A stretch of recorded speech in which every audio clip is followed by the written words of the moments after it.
Let's talk Celtics Pacers, Logan. Very interesting dynamic here in that we have something of a David versus Goliath, which kind of anybody out east would be against the Celtics, but the 64-win Celtics taking on the 6-seed Pacers here. What's your first big key that stands out in this series? Yeah, man, the 47-win Pacers. Welcome to the show, guys. My first key is, can Tyrese Haliburton consistently take over offensively? In wins in these playoffs, 24 points per game on 18 field goal attempts per night, and losses, 18 points per game on 11 field goals per night. And it starts with Haliburton's passivity, and we've talked about this a myriad of times about Haliburton, Carson. You know, it's what makes him great. His fundamental unselfishness as a player, right? All the team buys in.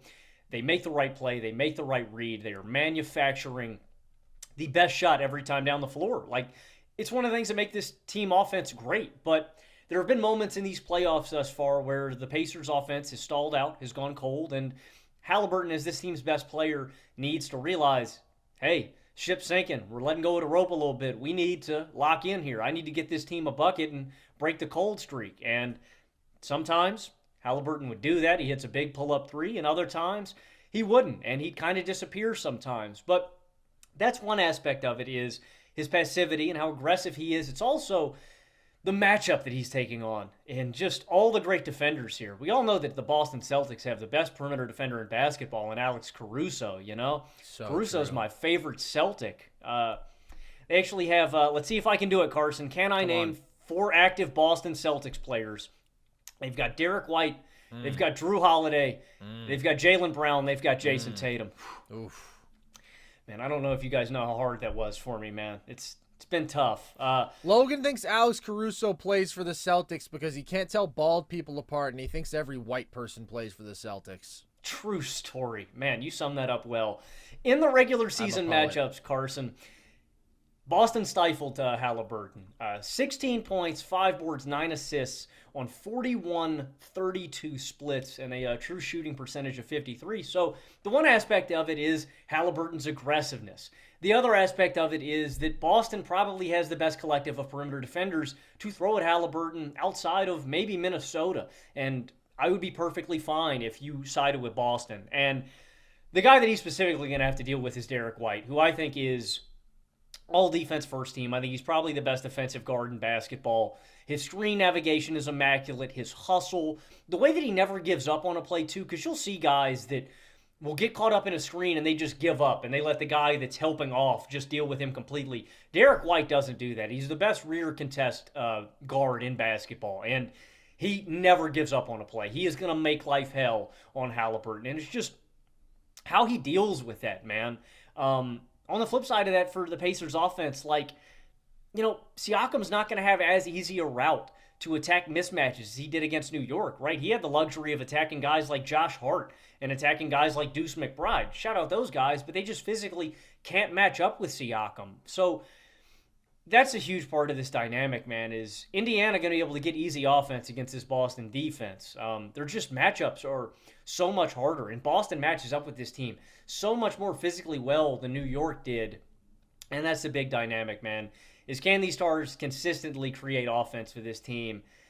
It's a real uphill battle, man. It's the toughest matchup that Indiana has faced in these playoffs, right? Indiana's had a relatively easy path to the Eastern Conference Finals. No Giannis Antetokounmpo, a couple of games without Damian Lillard in the first round. In the second round, you take the depleted Knicks, who were already down Randall, Robinson, Bogdanovich, and then they lose Anunoby and Brunson in the final game. This is the toughest matchup of these playoffs, and for a team that has been able to manufacture really easy offense consistently, it's not going to come that way. And so it's, can these stars produce offense against one of the league's best defenses, man? I'm going to lean on the side of maybe they get a couple of games, maybe the bench eats, but it's just going to be a much tougher task consistently all series long for Indiana. This is an amazing Pacers offense.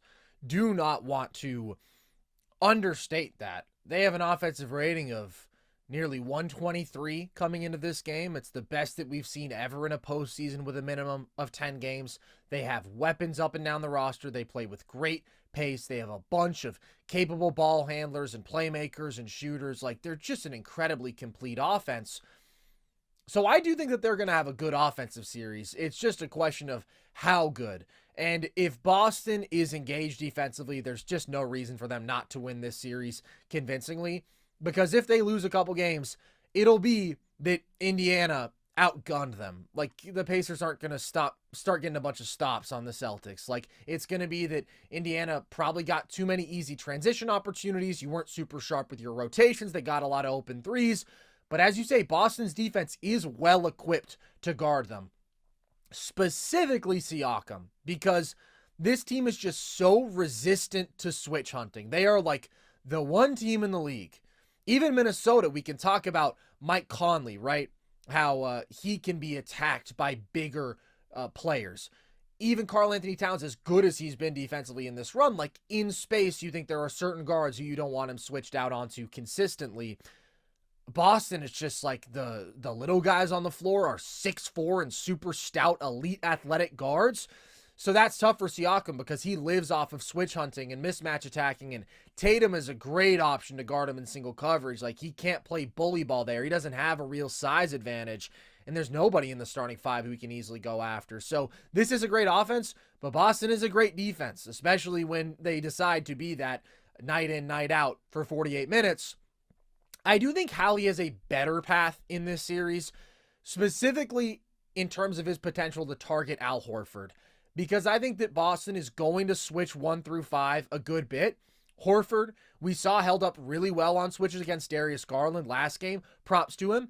And I think that we'll see Horford and drop some, but there's always the danger there of Hallie's pull-up shooting and floater game where he is just phenomenal, and of course the pick and pop game with Miles Turner, and Horford's just not a very imposing drop defender. Like with KP in the regular season, you play drop on him consistently, and you have a massive 7'3" dude who's been one of the best interior defenders in the league.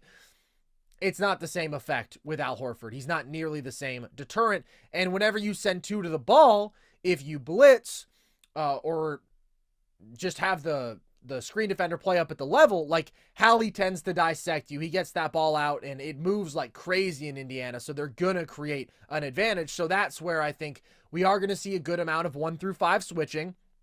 And if he gets those switches with Horford, like Hallie just has to be aggressive working to get a step, because Horford at 37 years old, again, like he was still able to move with Garland in game 5 of that series, but in game 4, there were some moments where he really got toasted. So he's got to work to create an advantage if he draws that matchup. And if they play drop, he's got to be aggressive as a pull-up shooter, and hopefully they are able to actually generate some separation for him and spring him free coming around those screens. So yeah, he's dealing with these great guards with Derek White, and if it's not him with Drew Holiday, but I do think he has the better matchup because of Al Horford, whereas when I look at Siakam, I think this is a series where he could potentially lay some clunkers. We've seen sort of a duality with him this postseason, where against Milwaukee early, he was drawing great matchups, and in the home stretch of the New York series, he was drawing great matchups, and he was dominant. But there were also stretches where he was pretty quiet, and this is a tough draw for him. I'm so glad you bring up Al Horford. That is another key that I wrote down, just picking on Al Horford. And what I mean by that is there's not a lot of guys that you can pick on here. Holiday's a great defender. White is. Brown is. Tatum is. And I'm talking about this with any lineup. It's not even just Haliburton. When Al Horford is on the floor, I am going at him. His man is going to set me a screen. I am trying to get a look for Miles Turner to, feed him on the low block off of a switch. Just shoot over the top of him. Or, like you said, if I can get him in space at all, we are picking that apart. And Indiana is uniquely equipped to do that if he's on the floor because they've got so many guys that can handle, like McConnell, Nembhard. Anytime he is on the floor, I'm involving him in an action because I think it's going to set up a great opportunity. And so I think that is massive for Indiana's offense. He's the one real liability that you can look at and go, well, this guy has a weakness defensively, and it's the fact that he can't move as well as he used to. And I think Boston, I think Boston would really love to have Porzingis in a matchup like this against a Miles Turner. I think he would be huge. They're going to be without Porzingis for at least game 1 and game 2, and that's what we've heard. And I don't know. Any of these guys are really injury prone, Carson. I'm skeptical, of any timeline that they feed us. You know, they say without game or one or game two, that could quickly bleed into Porzingis is going to miss the entirety of this series. Now, ultimately, I don't think Porzingis' health has a real bearing on this series. I think Boston is clearly the better team, but that means that Indiana has an opportunity to steal a game or two, and that's huge. The other key that I have with Boston is something that you briefly mentioned. Will Boston keep their foot on the gas? So they are without KP. If KP was healthy, I would probably take Boston in 5 or 4. That being said, this is still the most jump shot heavy team in basketball. They have they attempt the most threes per game with the second best efficiency. That's a double-edged sword, right? A lot of games you're going to blow teams out. You're just going to spank them. It's going to be a 20 to 30 beat down. 20 to 30 point beat down. Some games you're going to go ice cold and you're going to miss a lot of shots, and it's going to leave you susceptible to get beat. Carson, they also have the lowest amount of shots attempted in the paint per game, 41%. That's down even 2% from the regular season. And, you know, Tatum's been inconsistent. The one thing that brings me a little more level of faith in Boston is the fact that Tatum has been better. In the first 6 games of these playoffs, he was 21, 11, and 5 on 41% from the field, 25% from deep. In the last 4 games, he's given you 29.7 assists on 60% true shooting. So Tatum's been a lot better. That gives me a little more confidence in Boston. But for me, it's not a question of if Boston is going to win this series, it's when. And if Boston puts their foot down, I think they finish this thing off in 5 games or 4. But I also know what the Boston Celtics are, and so I'm not going to pick that in this series. I think Indiana's offense, they play up-tempo, they move the rock a lot. I think they're able to steal probably 2 games in this series. I just don't think Boston is this kind of... I don't think they're going to bring the consistent effort every single night to really slam the door in Indiana and head to the finals.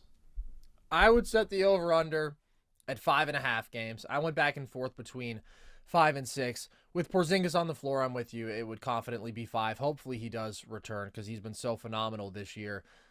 But I would still take Boston in 5 because the question is how does Indiana stop Boston? Like, we can talk about how good Indiana's offense is, but these are 2 great offenses. One of them actually has the personnel to slow the other down to some extent. The other is getting eaten on by everybody, dude. Like, the Pacers still let the shorthanded Knicks put up a 119 offensive rating on them after letting these shorthanded Bucks put up a 117 offensive rating on them. Like, when you look at the scope of these playoffs, you would think that the shorthanded Knicks and the shorthanded Bucks were 2 of the best offenses in the field. Turns out they had the luxury of playing the Indiana Pacers, and that helps a good bit. And Indiana did okay on New York. Like, I wasn't even disappointed in their performance, but that's such an easier matchup. They have to key in on one dude, and New York was so small that Miles Turner had a great series protecting the rim, held opposing players to 45% shooting at the rim, averaged 2.3 blocks per game. It was an infinitely easier matchup. They just have too many weak points. And when we talk about how Boston is so impervious to mismatch attacking, it's very, very different for Indiana. Like, you go back and watch the regular season matchups, Jayson Tatum and Jaylen Brown are just having a very easy time hunting Andrew Nembhard. And if it's not him, they can hunt Hallie or they can hunt Miles Turner in space. Like, there's just too many liabilities defensively here. I don't even hate how Indiana matches up on the wings straight up against Boston's 2 best defenders. Like, they had Siakam on Brown, they had Nesmith on Tatum. That's fine. The problem is just the collective and the fact that defense isn't played one-on-one in a vacuum. It's the mismatch attacking, it's the drive and kick, and they're just going to be made comfortable. Like, Indiana picks you up full court, but it's not disruptive in the way that some other full court ball pressure is. They don't have the same physicality. They don't have the same personnel. So Boston would have to have a disaster. They'd have to go ice cold shooting. Tatum would have to be consistently settling, and he'd have to be cold. They'd have to take poor care of the basketball. Like, you'd have to get all the worst Boston traits out in full force, and that would have to happen without, like, real pressure. Because historically, when we've seen that, it's been against great defenses. Miami with great personnel, and then also throwing the zone at you. This is an entirely different dynamic. I'd be absolutely shocked if Boston doesn't win this series, and frankly, win it convincingly. I just think that they feast on offense in this series. I do too. And you look at their best defenders and the personnel. You mentioned a big key in this, and that's the fact that if they are switching and rotating, Indiana's just going to get eaten on. Even individually, though, against their best defenders, I just don't think they have answers. In the regular season, this is 20 minutes of Nesmith guarding him. He put up 27 points on 50% from the field. Tatum did on Nesmith. Yeah. And then in the regular season, Jaylen Brown on Nesmith shot 58% from the field and 40% from behind the arc. So I think you put Nesmith on Tatum. I think you put Siakam on Jaylen Brown and cross your fingers. Yeah. I just don't think Indiana can convincingly stop. I think you're hoping that Boston lulls themselves into their worst tendencies. They're clanging from deep. You're able to get out in transition and get a ton of easy buckets and turn it into a track meet, man. I think that's your goal if you're Indiana, man, is to just run them and get up and down the court quick and just try to outgun them. But again, man, like you mentioned, that's cool. You can outgun them for a game or two, but I just don't think that's going to hold up throughout an entire series. And so I am going to take... I went back forth. I think you put the line perfect, 5.5. I'm going to take Boston in 6. I think they close it out in Indiana. I think they have a couple of games where they let go of the rope. They get outgunned, but I think they convincingly win this one. Indiana's got a hell of an offensive punch, but unfortunately, they do not have the same thing defensively. And we got to always give props to this Boston team, Logan. I know that you consider yourself the resident Celtics hater. Do we? We do. We do, because they're great, Logan. You can talk about the path, and boy, is it an easy path. But at the end of the day, I'm predicting this team, even down Porzingis, to get through the Eastern Conference, losing 3 total games. It's pretty good, man. They're a pretty great basketball team.